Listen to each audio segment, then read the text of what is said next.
This is the Cape Lookout Oral History Project. Connie Mason, interviewer. Today is May the 13th, 2010. Today's interview will be with Francis Eubanks.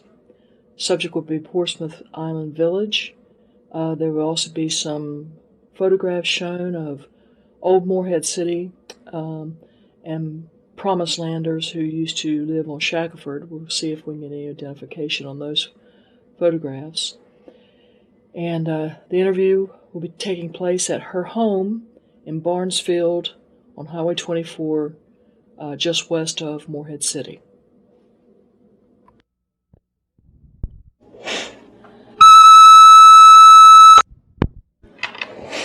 That was a nice musical interlude by Connie's inept ability to run the Marantz tape recorder. But we're here at the house of Francis Eubanks. And thank you, Francis, for letting us come and interview you today.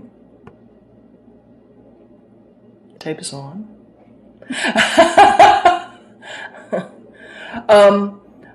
First thing I wanted to ask you is to give your full name and your connection to Portsmouth Island. And this is your first tape interview, isn't it? It's the first one to be made public, or for the Park Service. I've made some for my own family's uses. Oh, that's good.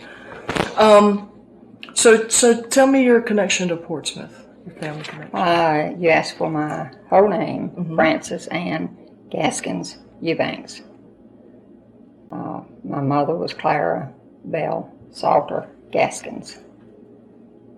My maternal grandmother was Annie Salter, and my maternal grandfather was Theodore Salter. And they are my connection to Portsmouth, along with having known as visits as a child over there, people who lived there, such as Mary and Babb and Elma and Henry and Lizzie Piggott. And on occasion, briefly, the folks who occupied the Bradstone house. So you were born where? St. Simon's Island, Georgia. In Georgia. And how often? You would be interested in why my mother happened to be up there. Okay. She was helping her older sister, Mabel Salter Midget, with two young children, helping her care for them. And Uncle John was in the Coast Guard. Her husband, Mabel's husband, John, was in the Coast Guard. But she had gone there to help her. And that was her reason for being at St. Simon's Island. And she met Dad there. And was he in the Coast Guard? No, he was not. He and his parents were living in that area at the time. His father was with the railroad. Were these the same two children that were with Miss Mary on the steps with the stuffed albatross? Yes. Okay. Myrtle, so they lived on Portsmouth Darcy for some time, too. They did. Uncle John was stationed at Portsmouth. And I was told that Lee's husband, Nick, was under him at Portsmouth. I don't have personal knowledge of that, but I was told that.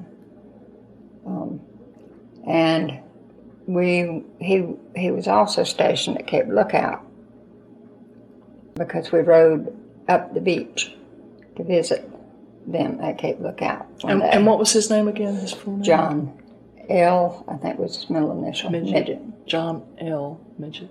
And he was stationed at Cape Lookout, too. Well, it would be Mighty Midget or Chickamauga. Well, that's great. And so she went down there to help with the kids. Now, was this after they had lived on Portsmouth and then they went down to Georgia? Or? Mother had already graduated.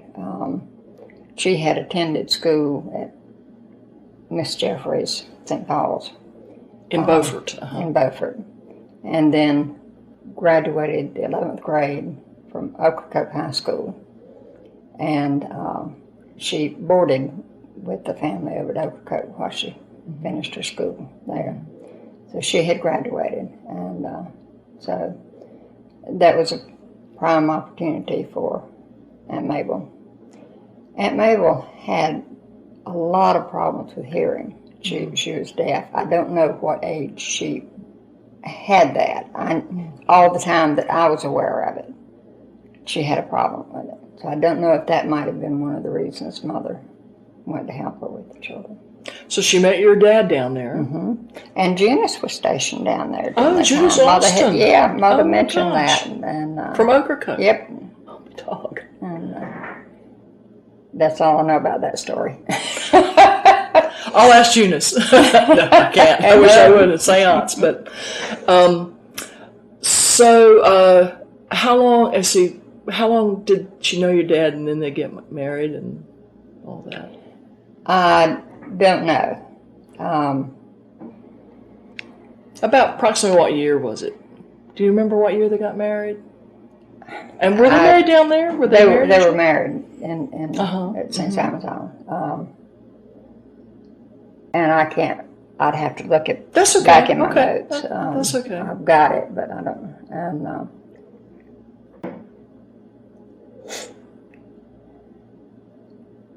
that's okay. February, it seemed like. Anniversary was in February. I think so. One was in February, another was in September. I think Daddy's birthday was in September. And they lived down there for how long? They moved to Charleston after a short period of time. Daddy was able to work for a contractor on the base, and I was born in 1940. I think Mother and them were born. I think they were married in 39 February, and I was born in August 1940. And the war was announced on the radio when they were riding with me to go to Charleston. And Daddy had a job with doing accounting, payroll and accounting for a contractor at the naval base there. And so he was able to get tires more easily than if he had not been working for a military contractor. And so they were able to have a vehicle. Well, now, did they get to Portsmouth much? Mother worked most of the time that I can recall. In Charleston, she worked for... And that's Clara Salter Gaskins. Yeah. She worked for a grocery store there, and she also worked for Edwards there, and I'm not sure which preceded the other. That's the Air Force Base? Edwards Air Force Base? That was in Charleston. Edwards was like Rose's in South Carolina. Okay.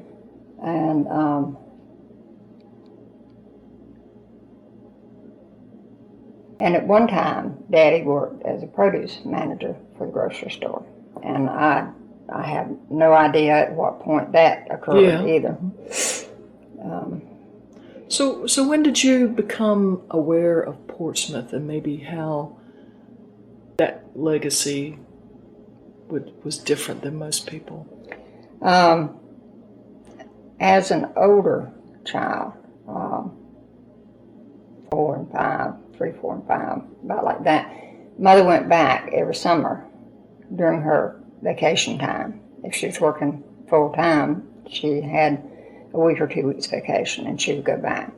Sometimes she would time it when Aunt Mabel went, so that all the families got to visit together. But she and Aunt Mabel would help Grandmama and Grandmama was real frail looking, and they would help with like spring cleaning and taking the curtains down and washing them and putting them on the peg things to dry. Sounds like a good vacation to Oh, she worked during her vacation, bless her heart.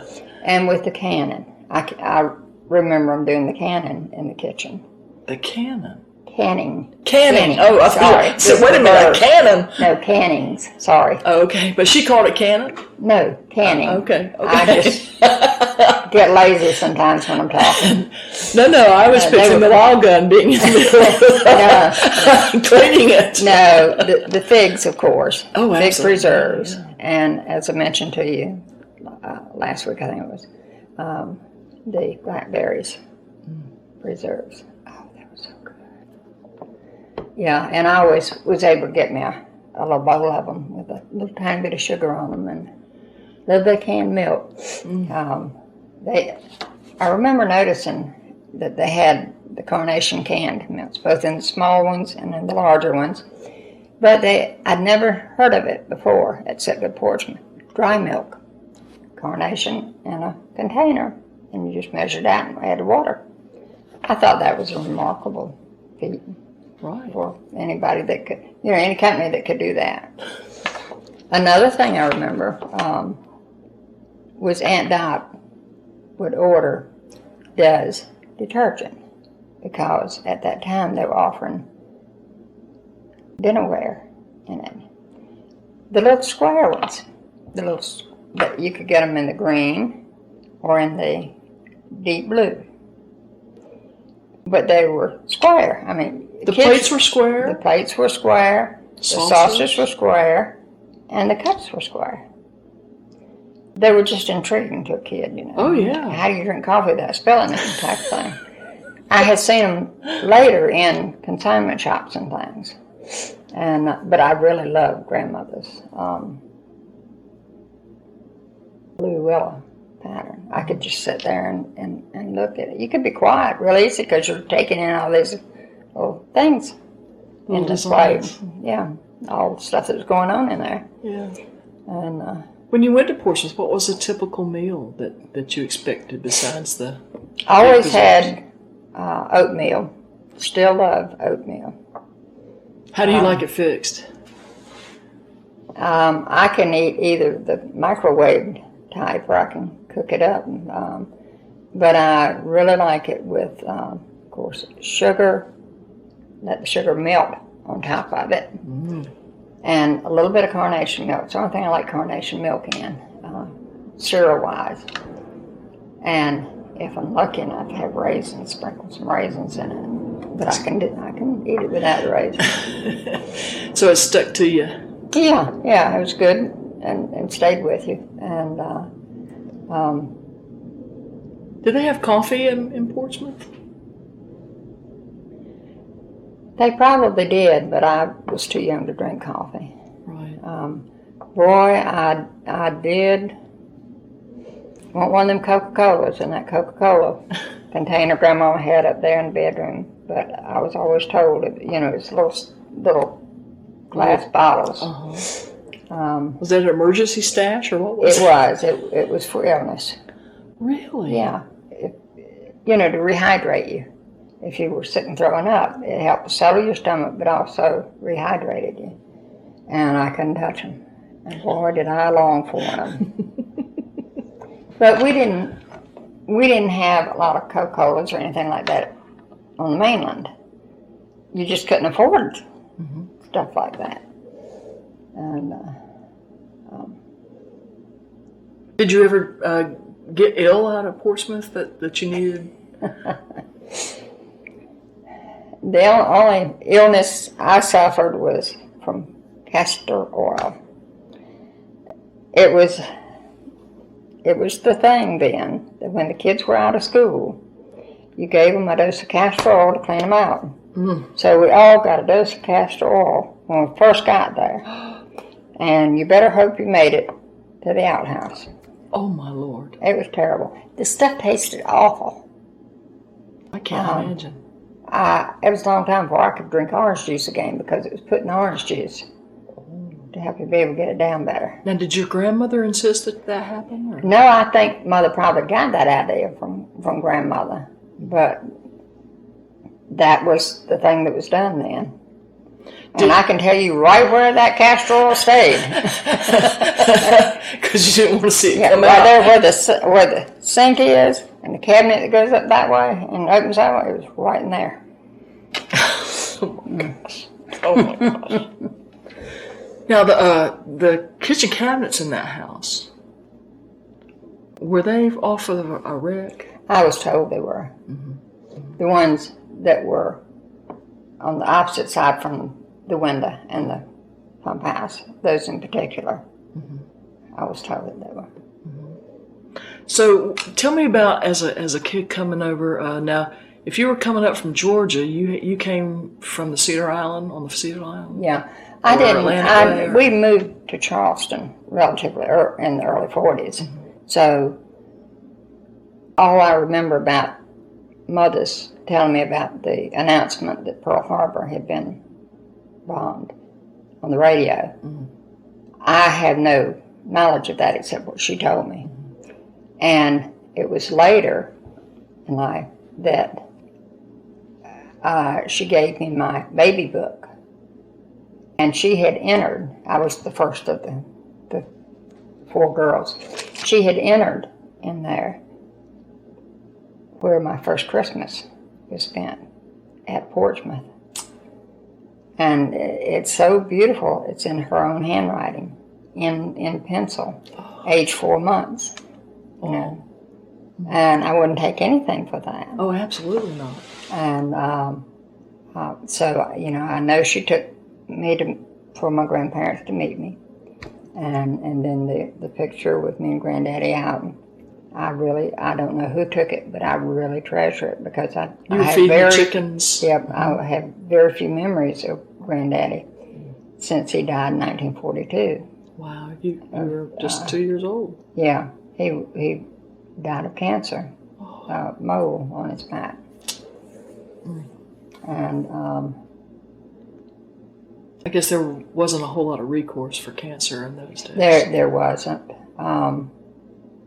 Did they even know it was called that? I mean, they must have, because in Aunt Dot's papers and things that she had an article that she had torn out and kept on how to identify moles that were turning cancerous. It had the pictures and a verbal description of them. And it was in a newspaper, like a Sunday newspaper excerpt or something. So she had to have known from that. To be on the lookout for that kind of cancer.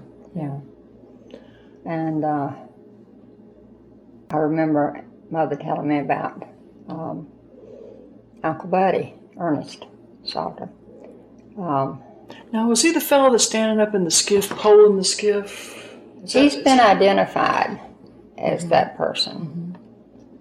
But you don't think so? I'm not certain. It could very well be. I can't say it isn't. I just... There's some doubt. He had diabetes, and Aunt Dot had to give him his insulin. So he had children's diabetes? No, he had type 2? Yep. Oh, so it was an adult onset. Yeah. Oh, that's unusual. And Aunt Dot had it later as well. But when he was much younger, Grandmama said he became ill with, they didn't know at that time, but it was appendicitis. But he became very ill, and Granddaddy went to a man that had been a doctor but was no longer practicing as a doctor, who was visiting on the island, hunting or something, and went to him, and he said, after talking to him, he said, all I can tell you is get him to the Newbern Hospital as quickly as possible. And evidently, the only way I can imagine they did that was take him down to Cape Lookout and across to Beaufort and catch the train. That's my understanding from what Mother would tell me, was how they got him to Newbern Hospital. And he did have surgery there and was... Wow, so but he had that appendectomy scar, you know, on a little thing where you have to fill out. I've got it. I don't have it in this grouping, but I have his draft card. and it asked for identifying marks. I'm sure in case he would fall overboard or something like that too. So they thought it was quicker to go down the beach or up the beach in a vehicle and then go over in a boat to Beaufort and get on the train. And it probably was, because if the boat had done any bouncing, that would have. Yeah, and I now that he may have taken him to Ocracoke and gone by boat. I'm not sure, but Mother mentioned the train, and that's the only way he could have gotten on the train. Oh yeah, went by train to Newbern. And I imagine the Coast Guard probably, in this type of circumstance, may have helped by taking him over there. I do not know if Granddaddy ever had a car, but he was very forward-minded and he was very interested in things that were going on the mainland, and he tried to get them for his family. And so if there was a way... Well, didn't he have the first gas pump over there for... Yeah. I mean, that was pretty forward-thinking. Yeah. And the gas lights are a different kind of gas. It's in our book. I finally ran across... it's not kerosene, and it's not like LP gas. It was a different kind of gas. Naphtha or something like that. Yeah. But he never lived to be able to hook it up. Oh. But they were beautiful. Yeah. And I have little touches of it in my little area there, and a little lamp I have, the little curly Q type things. But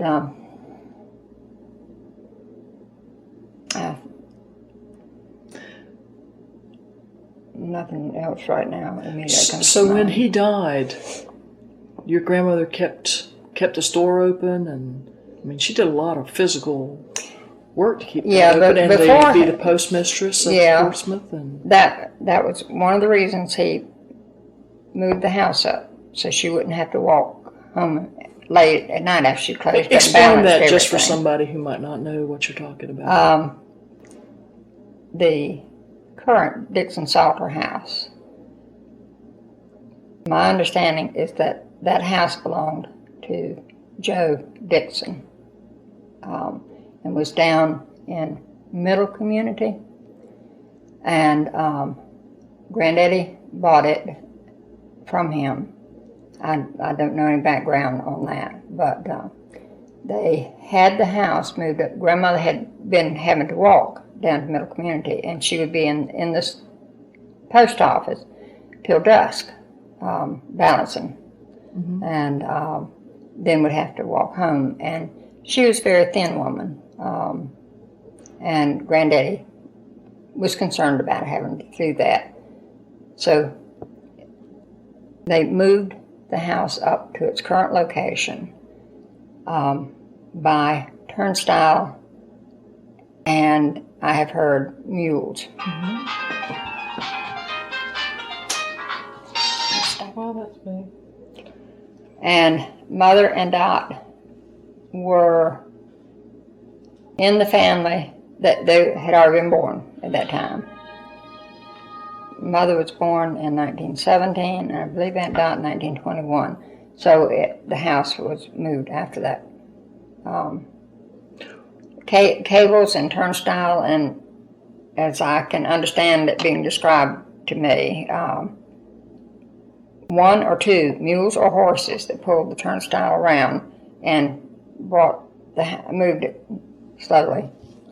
I know how Dennard Davis did it. Now, was it Dennard who moved it, you think? Or I don't know. It seems kind of early for him, but they would jack up the house on railroad jacks and place logs underneath. That's what I was told. And they ropes roll around the house, and then the ropes were around the capstan, and the horses turned the capstan, rolling the house on the logs. And then when one log came out of the back, they just moved it to the front. Yeah.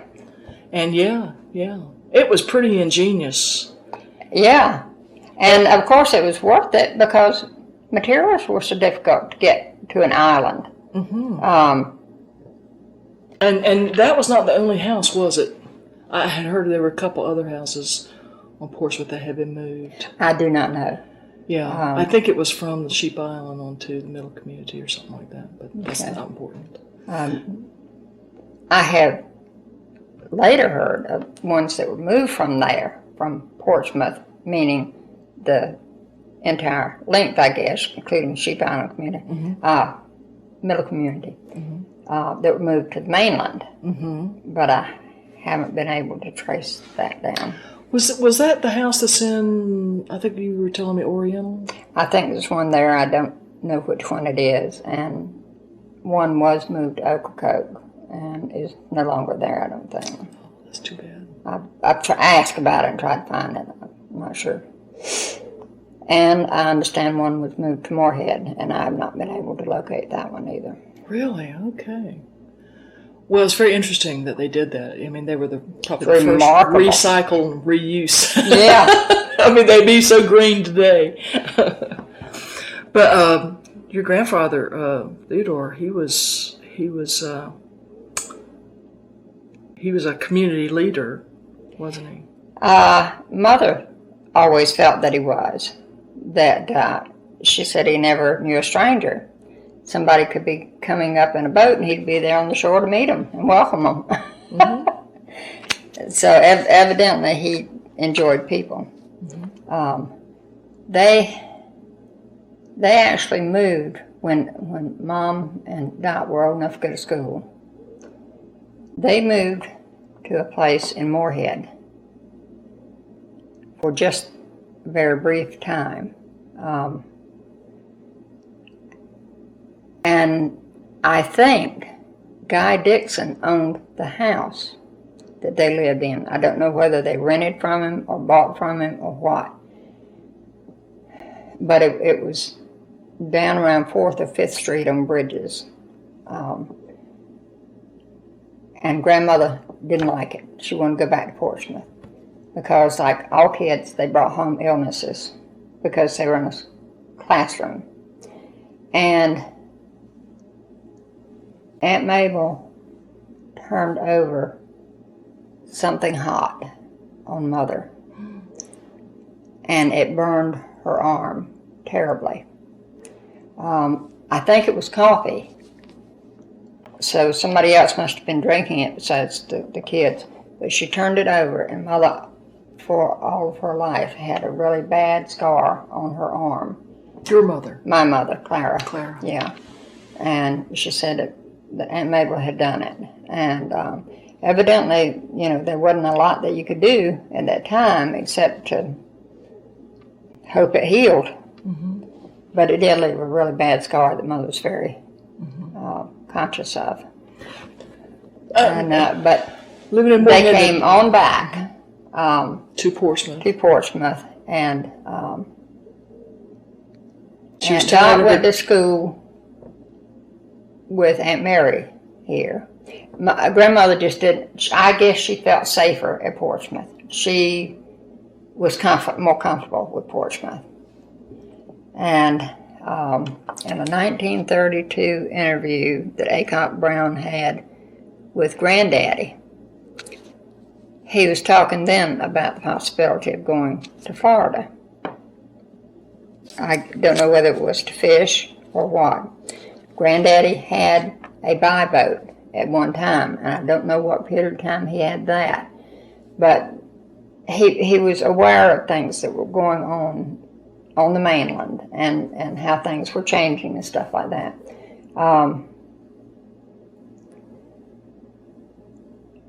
Granddaddy had the store. When I went over there, the store had been dismantled, and it was just the foundation to the store, because I can remember seeing that, because Mother would fuss at me about trying to walk on it and things of that sort. I'd get hurt and all that sort of stuff. And but the framework was still there, and I've seen in photographs since then, that one in particular, what it looked like. And I asked Mother what happened to the store. Of course, I know by 1942, Granddaddy had passed on. But she said Granddaddy couldn't turn anybody down for credit in the 1930s. And people would go from mainland areas. She mentioned in particular. But from the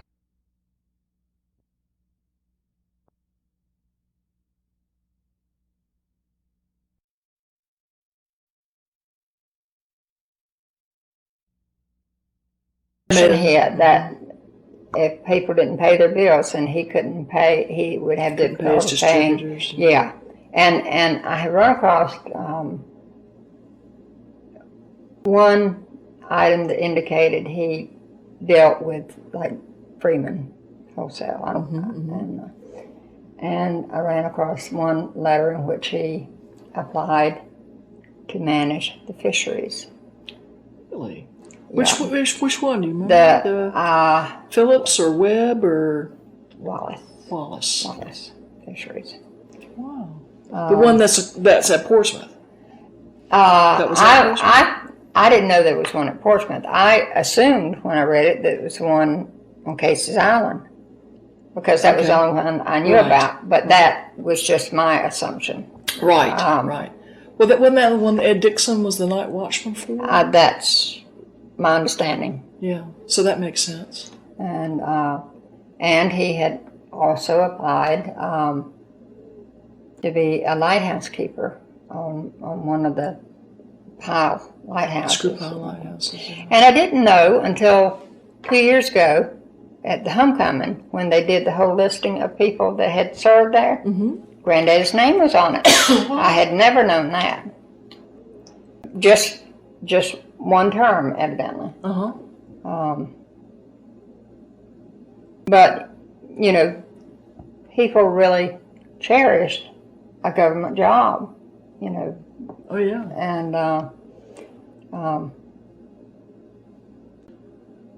And that's one of the reasons I'm sure that Grandmama kept the post office once they were able to get, you know, okayed as a post office. It was important to the people there because they could pay their bills with a money order. Or they could order prescriptions if they needed to. That was why Henry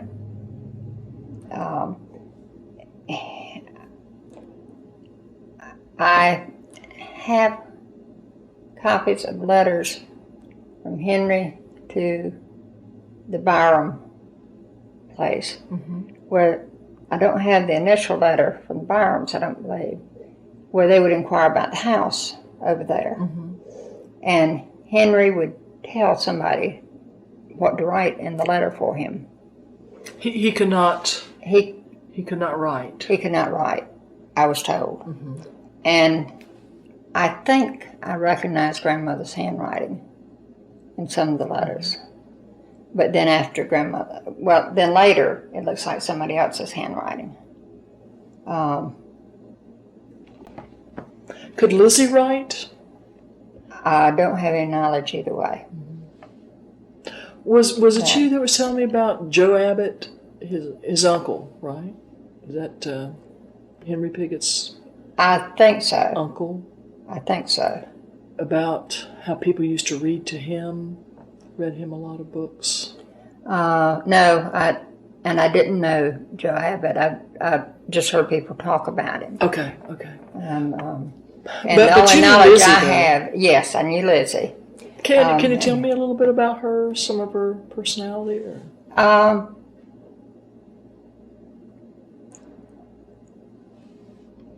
Mother and Grandmother would walk down to visit. And that's how I knew other people, because everybody had work to do during the day. But on a weekend or later in the afternoon when work was done, they'd go to visit. And Lizzie had the neatest kitchen, her outdoor kitchen. Oh, it was so neat. And of course the windows were up in it with screens in it.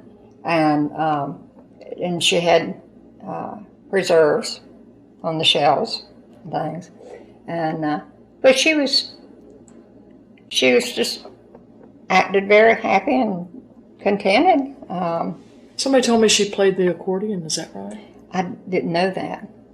Well, I had in another interview, they said that she used to play the accordion, particularly when she was free to cut hair. So when people heard the accordion music, they knew that if they needed a haircut, Oh, that's cool. that they would come, and sit on the porch and get a haircut. But I can't remember if that was the interview I did or I read it from one of the interviews. But I thought that was kind of interesting. It was. It really was. And something I wanted to ask you, and particularly about when you would come. When did things change coming to Portsmouth? I mean, when did the mailboat stop and the ferry? I mean, was that a realization to you as a child or as a kid that No, I things were mostly changing? grew up. Yeah, and did that affect the whole time that I kind of- went to visit with Mom, I remember the long bus ride because we were coming from Charleston right on the Imagine bus, that was- and they had the buses at that time stopped at every, because they picked up passengers all along the way, and there was no air conditioning on the bus either, right? oh no. There was no air conditioning anywhere then, Connie. You're forgetting how old I am. And I got car sick and bus sick and seasick. I mean, that's what my mother remembers about me. You have a hard time going on the ferry right now? Yes. So you have real motion. Yes, I keep it with me all the time. Right. The medicine for it. Yeah. So you And took the the bus bus ride and fees. it came all the way to Beaufort, or did it go all the way down east? Did you go? Yes, that it when the bus went down. Well, no, it went to Beaufort. And then from Beaufort. And I can remember sitting on the little steps waiting for the bus. Again, we had changed buses or something. I can't remember what all that was about. But then we had to ride the bus down east. But we caught a bus in Beaufort. Mm-hmm. I don't remember whether we stayed overnight with anybody and then caught the bus to come on down. I can't remember. But I remember riding the bus from Beaufort to down east, and I remember the little store there. In which community was that store? Do you remember? Atlantic. It was It Atlantic, was yeah. It's where the mailboat took off from? Yeah. And the mailboat was neat because at least you're getting closer to your destination then. And did you have a special seat on the mailboat that you liked more than others, or? Anywhere I could breathe the fresh air. But Mama was scared to let me too close to a window because I was a kid. I'd fall overboard or something. Sure. But if I could get in the back and, away from any kind of fumes, I was okay. But the whole time that I visited, the only person I remember pulling the boat out was Henry. Mm-hmm. And he would come in to the landing, the Holliver, right there, and pull his boat up. And if there was water between us and a little bit of water or anything, he'd lift us out and set us down there. And he always had his wheelbarrow that he put suitcases, and Mama always brought extra food because she had all of us, and that was an additional burden on Grandma and them. Plus, she also brought things that they needed.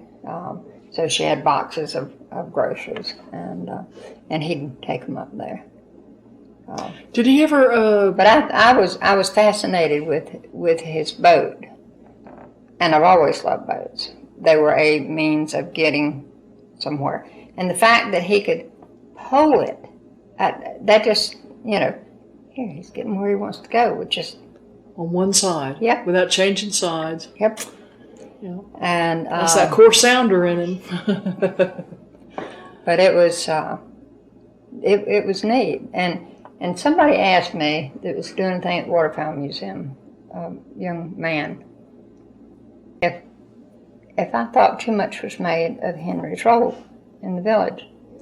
I said, no, I didn't think so. I, as a child, was impressed. He had his own boat, and he knew how to operate it.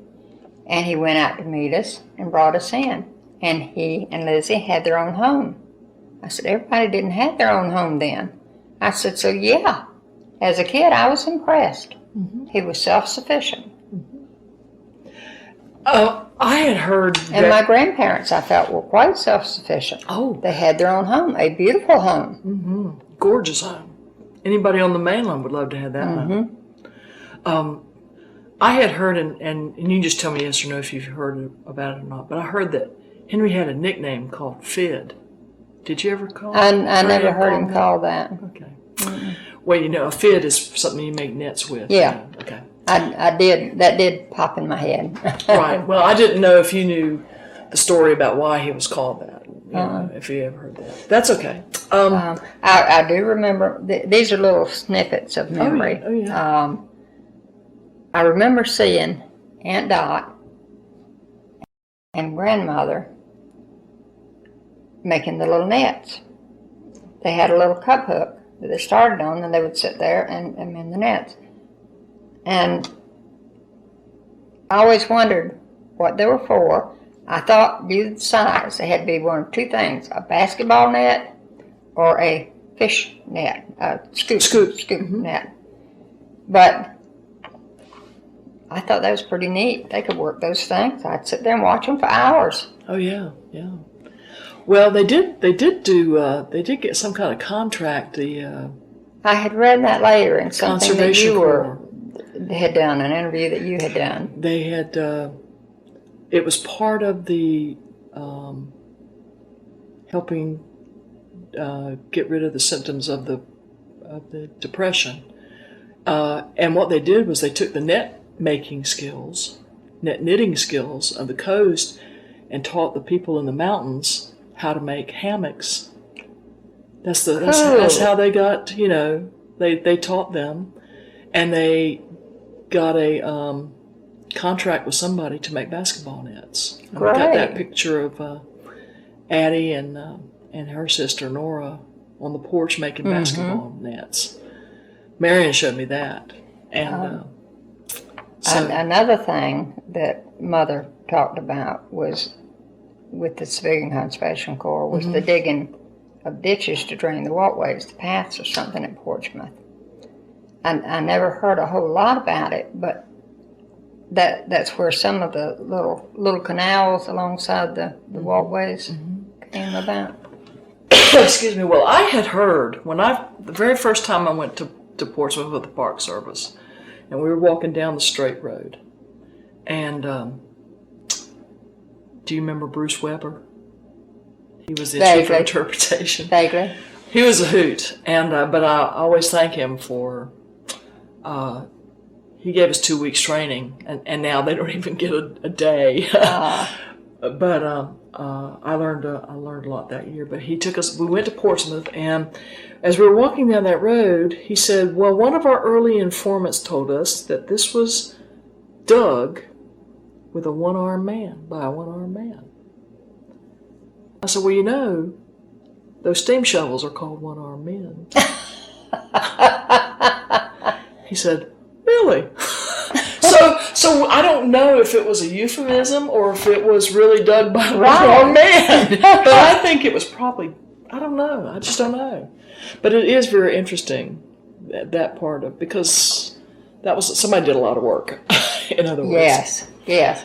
And I just assumed that any of the able-bodied men that they had, the people that lived there had first choice at those jobs. I don't know that for a fact. Well, you would think so. They were there and they were close by.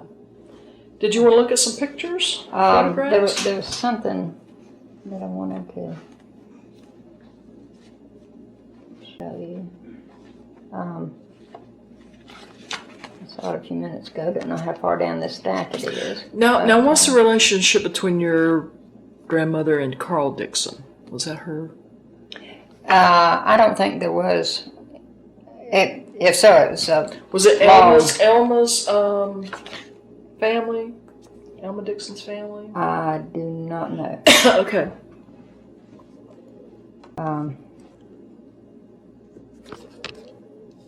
That's that Uncle cart. Buddy, and I think that might be the horse that Miss Dorothy Bedwell's family had. Dan? Dan, I think so.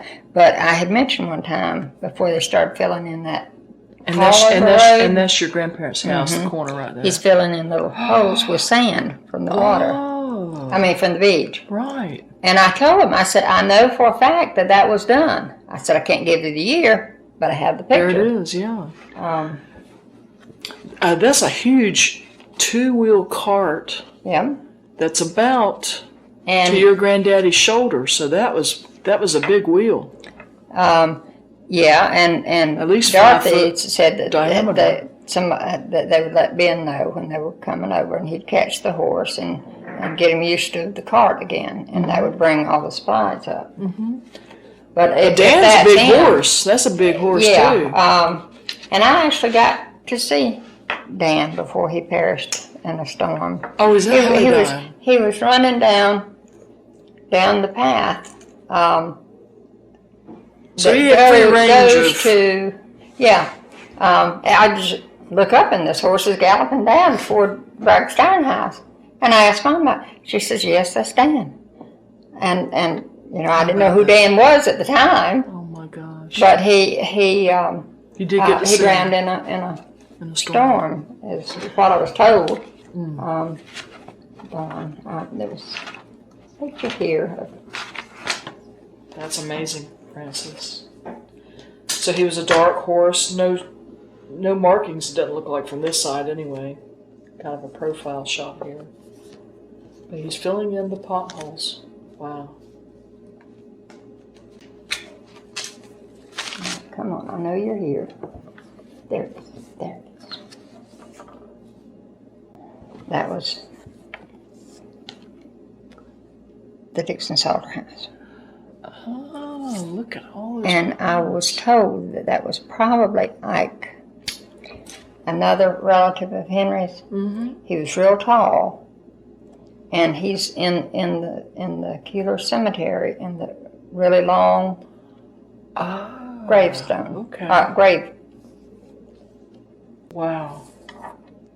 Now, And like he's I got said, a that's hammer in his all. hand. Look like he's Yeah, doing- they were some- setting up the house. See, they setting it up. Yeah. This is shortly after it was moved, I think. Oh, I see. Wow. Don't have any idea where the photograph came from. That's a copy of one. And, all right, I had the back part of this there. This was on the back Oh, I see. of this. I don't know who WGS was. April 1952, and he was loading a rifle. Oh. Now, I've seen the picture before. Okay, Mother said she tried to find out who these houses belonged to. And the best that she could come up with was the Matty Gilgo house. Yeah. As far as I can tell, there's There's two not a different whole- houses. Well, no, it looks like. See that? That's that. Oh, over yeah. there? Yeah. It sure think is. you're right. Yeah. There goes I think that it's the same house. Matty Gilgo house. I bet you that's it. And WGS.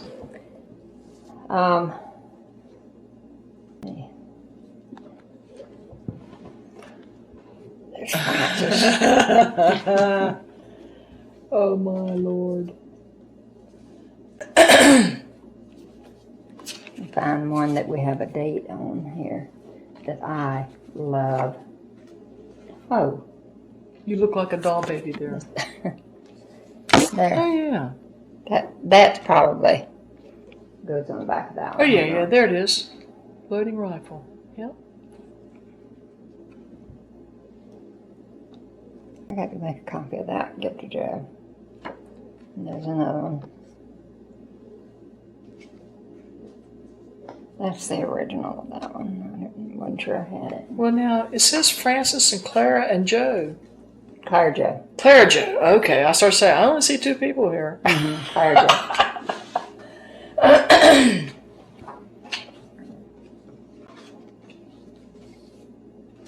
There's nothing left of the Matty Gilgo house, except the cistern, I think, used to be. In fact, the cistern for this house was the boiler from the John I. Snow, the wreck of the John I. Snow. That's what I had heard. Hauled it all the way up the beach. Now, I'm telling you, that was a man did that. Yes. That was heavy stuff. That's Abner and Elsie. Elsie's the one that died from ear infection. An ear infection. Mm-hmm. Oh, God. And that's Phelps. And, of course, Aunt Mary. That's not the one I'm looking for, though. Now, did your Aunt Mabel... Aunt Mary. Aunt Mary... Mary Sneed Dixon. Right. But, I mean, I was going back to your mother's sister. Was it Mabel? Yeah. Older sister. She was her older sister. Mm-hmm. Okay, so I guess she died... She is deceased now. Long. She and John. Long before I knew your mother. I'm not sure. But Shirley is her daughter that lives here. Shirley Clancy. Oh, yeah. Doris Jean is, I think, out in Arizona. But they visited Portsmouth recently. Well, good. I don't know if Shirley came with them. I know Doris Jean did because she introduced herself to Peggy Pleasance. Uh-huh. All right, come on. I found part of it now. I want to know if it goes on the back. There it is.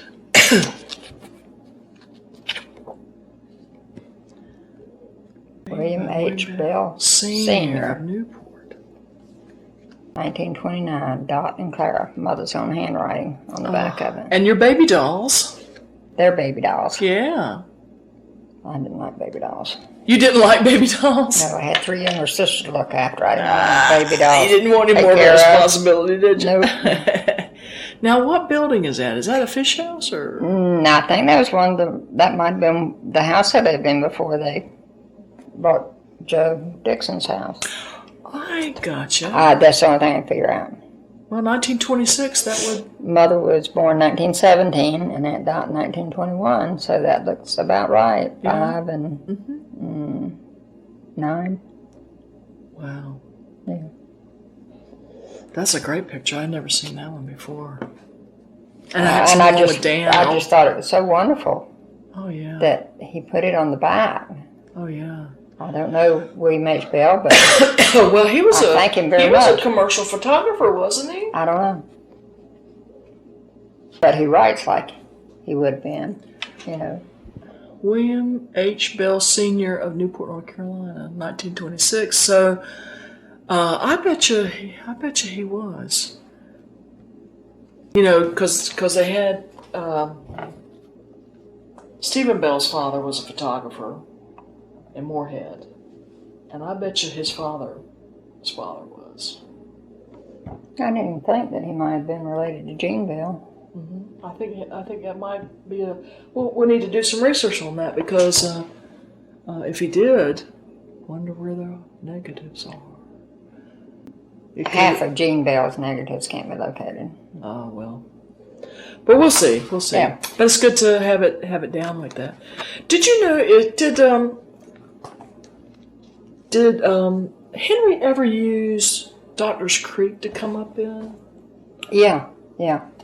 Was it only special occasions? I mean, I know he came up when he was just coming home, but I mean when he was delivering the mail or anything. Any reason why he couldn't get the haul over, or you think? I can't remember. Don't know whether it was low tide or on those occasions or what. But I do remember his coming up Doctor's Creek, and seemed like he had his wheelbarrow there. So So he probably just depended on the tide and which way he came in. You know what was easiest for him. Yeah, but I can't imagine him putting his skiff at his place and going to all the trouble to roll the wheelbarrow around and then having to take it back. That doesn't make much sense. But most all of my memories are of going there at the Haulover. There was one point at which the water dropped a little bit. You know, the bottom. Uh-huh. The bottom. Wasn't much, maybe that much. Mm-hmm. But that'd be enough difference between being able to come on in to the solid area or not. Mm-hmm. And I was finally able to get Uncle Buddy to take me fishing. I always loved to fish. Pole fishing or net fishing? Not net fishing, pole fishing, yeah. But the only thing we had to use was salt pork. You're not going to catch anything with salt pork. But I try to use it to catch something that I could cut up and use for bait. Mm-hmm, but Uncle Buddy did take me out fishing. Did you get pinfish on that salt pork? Yeah, that's about what you get. Yeah. That or crabs. Right, the crabs would love salt pork. Oh, yeah. Now that's for sure. I had a friend that used to he'd go squirrel hunting. He used squirrel carcass to go crabbing. Mm. Okay. I know, he's the only person I know that did that. And if I wanted to go down to the little creek there and hang something over to try to catch one, he wouldn't take me fishing.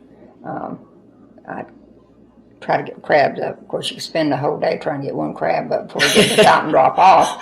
But, you know, patience is born. And I'd end up with, I'd probably end up with 4 or 5 crabs, and I'd take them home, and I thought they were going to cook them for me. Well, they told me to throw them out there for the cat.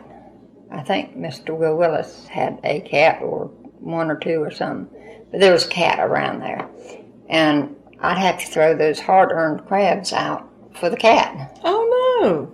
Yeah, they weren't the right kind to stew, evidently. Oh, they weren't blue crabs. They were probably... I don't know.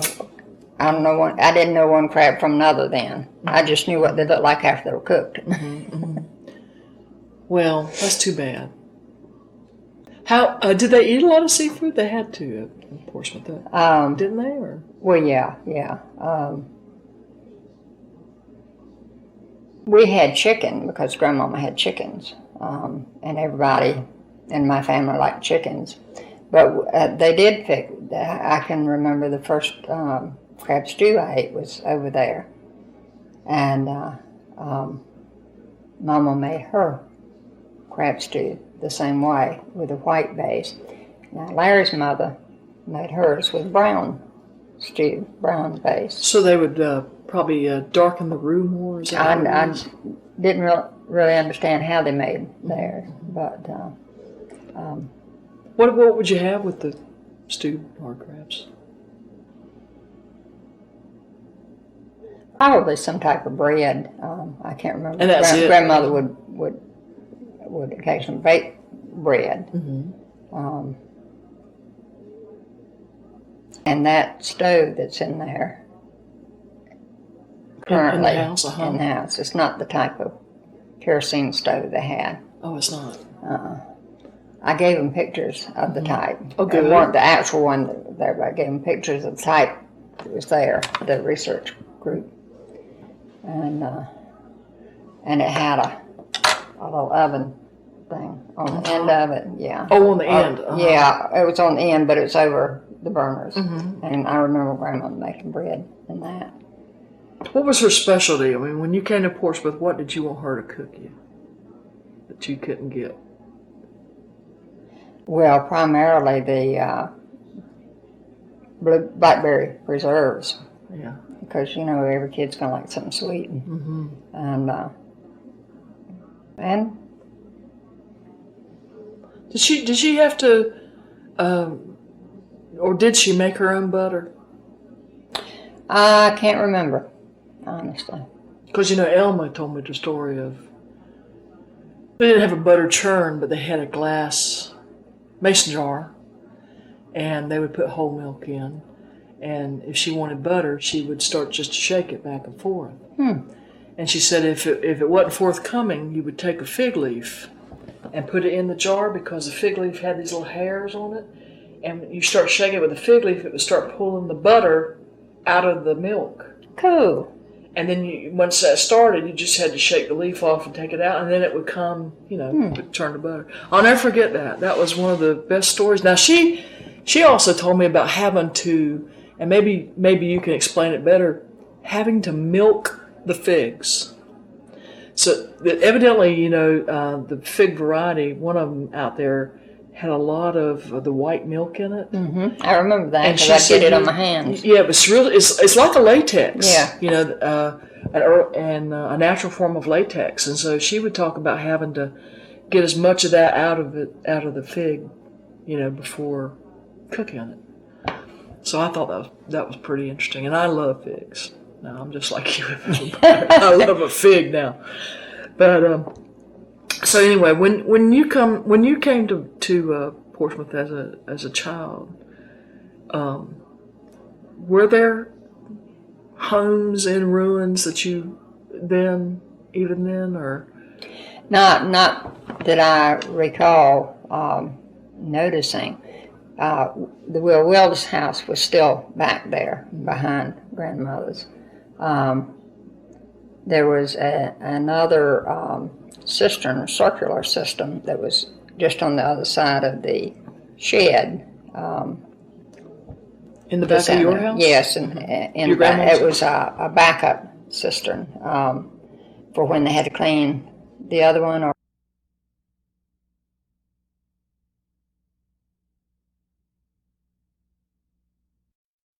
come off the shed area that is large, like you would have a garage these days for storage.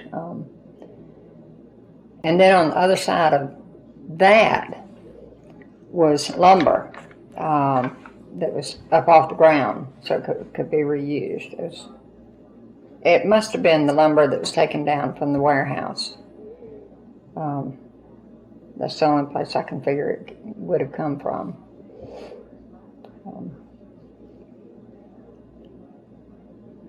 We didn't wander around a lot. I mean, the yard was fenced in, so you just played in the yard. Mm-hmm. What?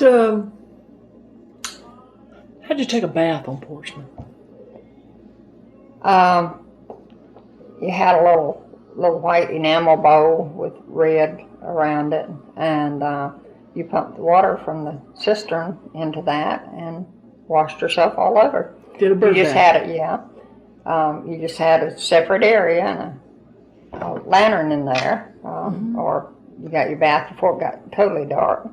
And so nobody on Portsmouth had a real, what we would call a bathtub now. well, the most forward place that had the most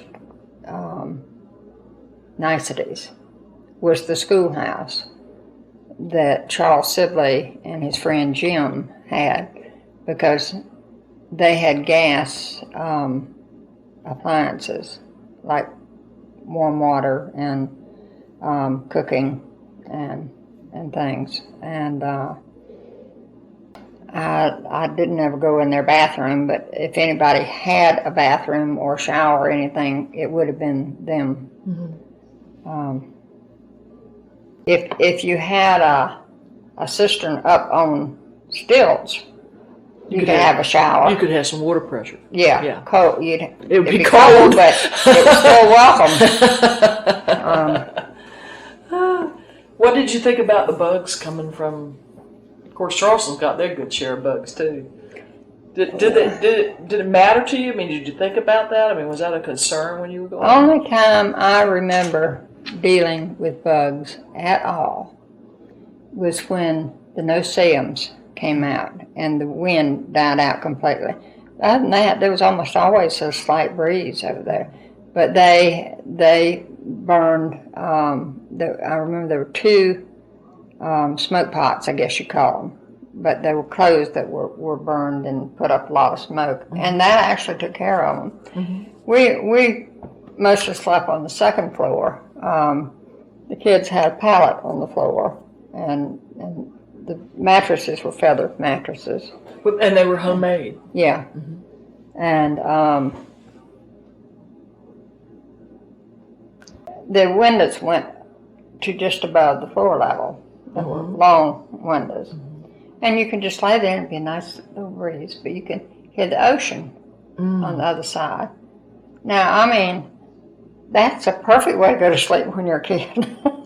Oh, the ocean just sounded so wonderful. Was there a lot of,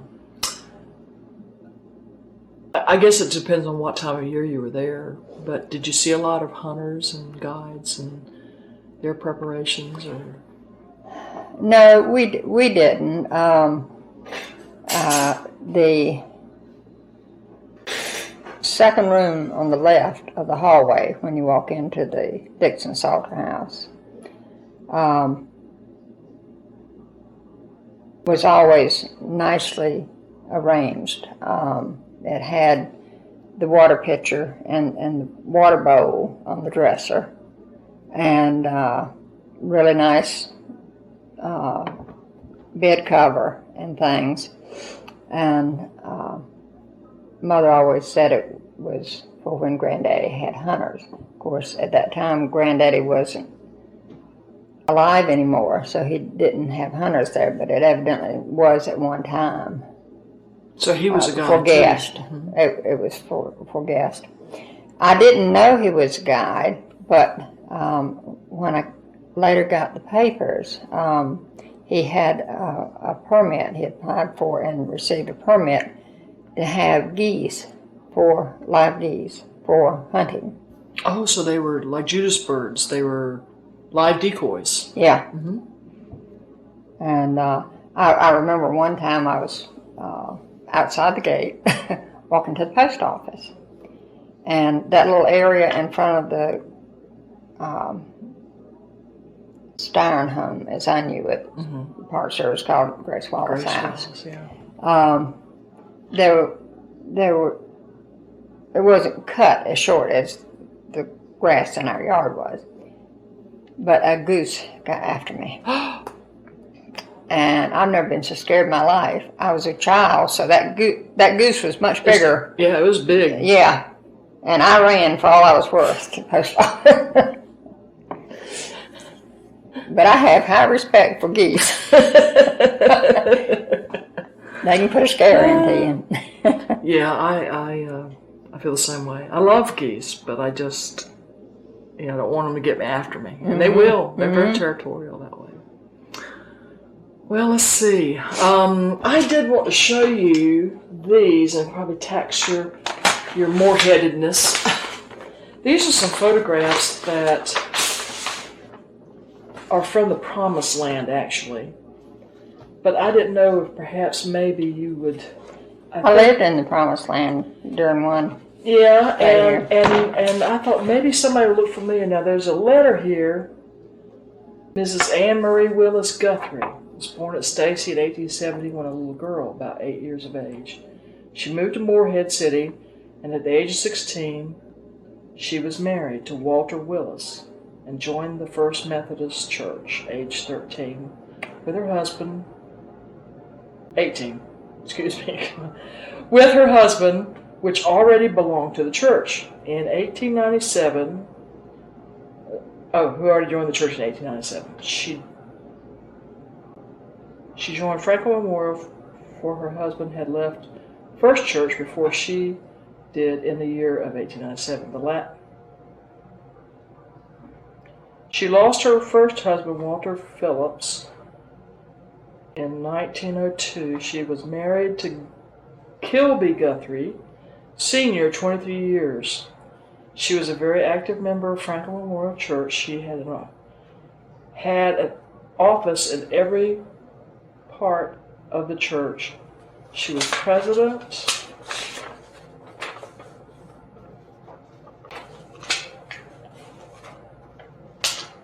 Are you still recording?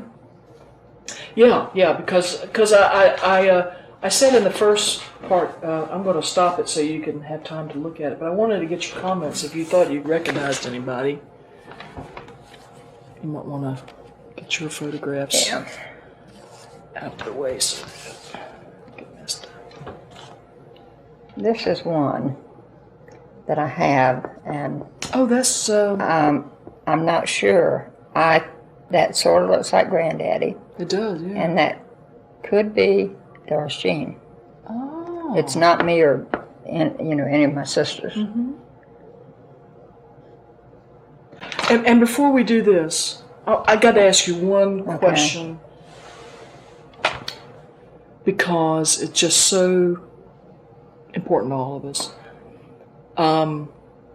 In recent history, when Lee died, she had such a special birthday on Portsmouth. Could you just talk about that and tell about what you all did for her, and just what a great experience, not knowing that it would probably be her last time on Portsmouth. What a great time she had, and just tell me about that. Lee had, after Nick had passed away, she was able to do a few things that she really wanted to do without having to worry about somebody looking after him because of his health. And it became a big thing for her to go spend her birthday at Portsmouth. And she would get permission from Ellen to use the house that Ellen Cloud has a lease on. And she would invite Marjorie to go, and Marjorie would invite me to go. But Lee enjoyed it because she got to talk to people that were visitors there. And it was, a return to a place she was very familiar with and had fond memories of. And you were treated with stories about different things that she had done that we may not have had a chance to hear. A few of them, I had been there with Marion when they occurred, and Lee didn't realize that. But the very last visit, the mosquitoes were bad. Lee you would never hear her say anything about mosquitoes being bad, because she knew when to go, for one thing, and there was usually a little bit of a breeze, so you weren't bothered with mosquitoes. And but that particular time, I did not even go out to take photographs, which is one of the only times I can remember not taking photographs on Portsmouth. They must have been bad. They were bad. And she actually, when she got back home, called and said, "You will hear me say something you've never heard me say before." I think it was to Ellen Cloud, but I'm not positive who she called, but she did call and tell them the mosquitoes were bad. But one of the stories she got a chance to tell was about when lightning hit the house that Marion lived in, and started a fire. And she got somebody from Beaufort to fly her over there so she could check on her family. And she flew from Beaufort Airport over there. And we were sitting on the back steps of Ellen Cloud's house. I always liked that back steps. And she talked a bit about it, what damage it had done and so on. And I had never heard that story. But she always wanted to stay longer. She just hated to leave. But when she would come over there, Chester and Rudy Austin would make a big deal of her going over there, and that was part of the fun too. And it wasn't something she could take for granted that they were going to do this. But evidently, when they found out she was coming, they'd go ahead and make their plans and work with Ed and Rennie Burgess, who were the volunteers in park over there. And Marjorie was kind of in on it.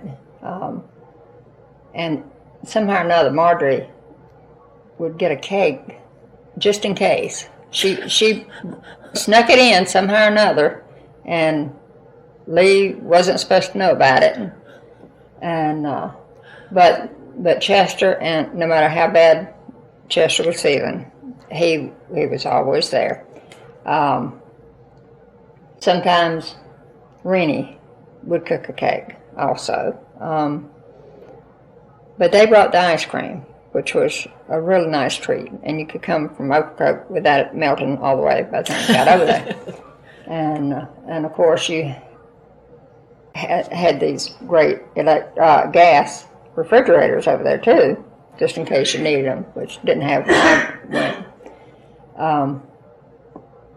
But we'd all get together in the Coast Guard station. One of the tables there or outside, and just make a big to-do about it. But I don't think I will ever forget when we were leaving after when we had to go back to the mainland. The boat was waiting for us, and Lee turned around and looked and had tears in her eyes. And she said, "I've just got to take another look before I leave." And I said something about, "Take your time, Lee." And she did. And that was the last time she saw Portsmouth.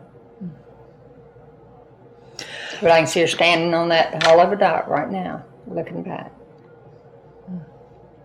And it wasn't, what, 2 days? It was...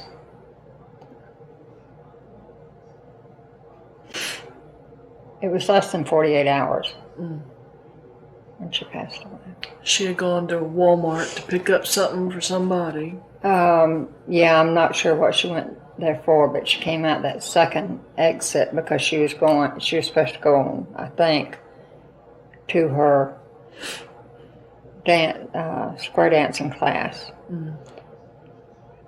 Because sometimes she stopped by here when she had to go in that direction.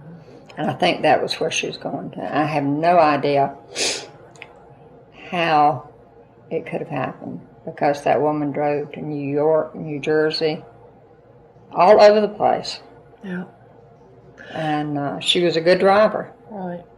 Well, the good thing out of it was that she went quick.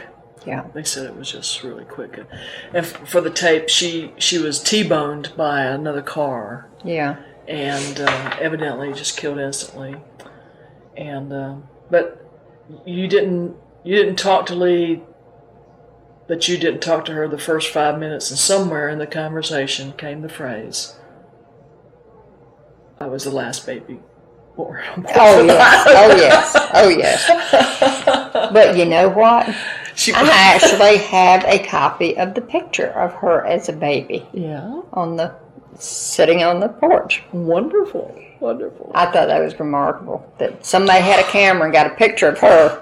Yeah. There. That was her claim to fame, and rightly so. And everywhere I went, if she was speaking with someone or talking to some group or something, it wasn't 5 minutes of conversation. That didn't come.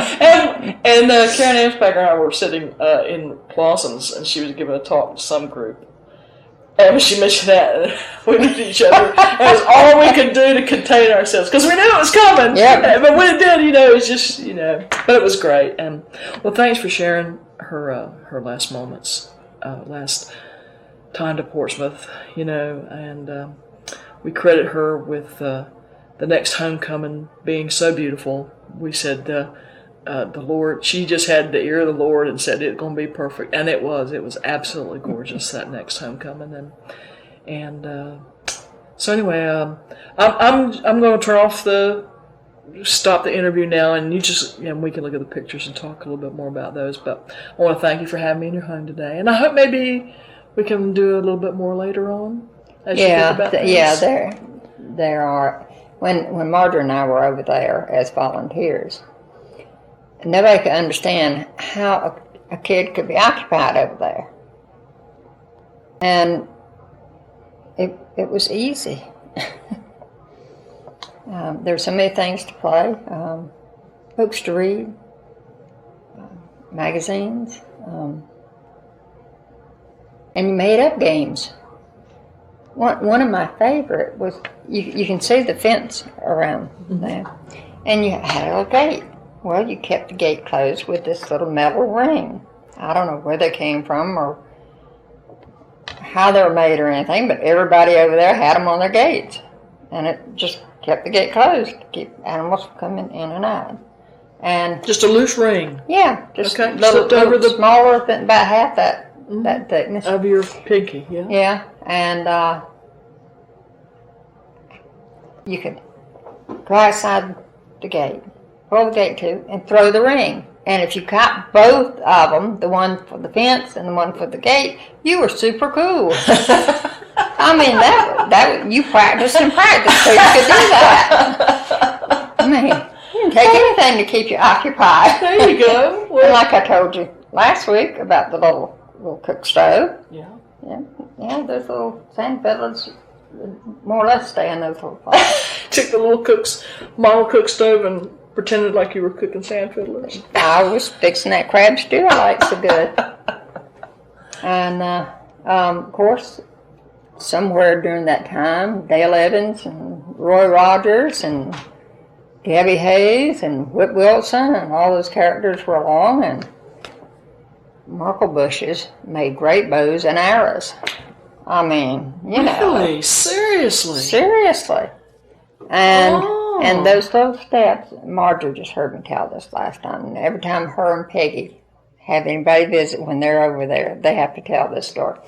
That, you know, the front steps there at Grandmama's, the brick, and then they have the little flat square thing on top of them.